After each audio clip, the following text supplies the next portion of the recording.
Well, Paul LaBrue is kind of a one of a kind. He was a man that gave up his time. I mean, so much time put into his sport, his teaching. So Dad was so many things to so many people. He was a Christian, he was a dad, he was a husband, a papa, an uncle, a financial advisor, an insurance adjuster, a Sunday school teacher, a mentor, a landlord, and a friend.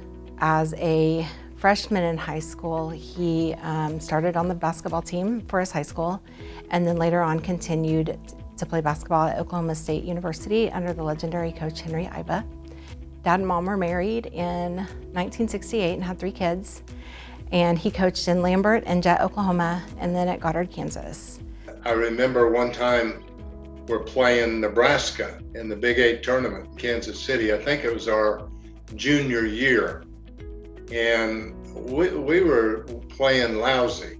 And Mr. Iba, I was standing close enough, I heard it, he said, "Paul," he said, "I want you to go in there starting this half, and every time you get that ball, I want you to take it to the basket."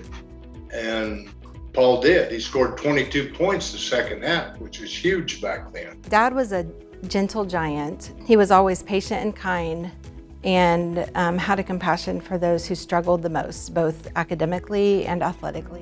One thing I remember is they had so many kids going out for sports in Goddard, they'd have to cut players, and Paul would never cut players. And he would tell them, "You're probably not going to get to play a lot, but if you want to stay out here and try to get better, you're welcome to." Did a lot of things behind the scenes nobody knew to help other people. We had an opportunity to go to Europe my junior year, her senior year, to run track. We really couldn't afford it. It was during harvest time, it was during the summertime. And he offered to go work for my dad to allow my sister and I to go to Europe. I didn't know that till way later. This is the kind of guy he was right here. Paul was sweeping the gym with a big hoof broom, and as soon as he got through with that, I walked with him, we went out front, and he started making the popcorn.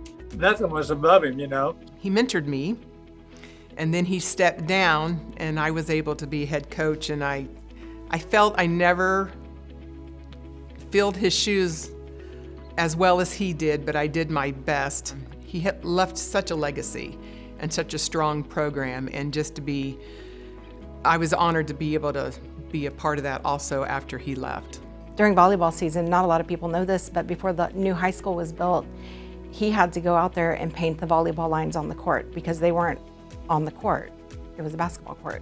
And he did that every single year until the new high school was built. He always offered life lessons. He wasn't preparing us for just sports, which he was, to be on the court or in track, but he was preparing us for lessons after life, beyond high school, that stuck with me a long time, about working hard, giving your best, treating others with respect, having integrity.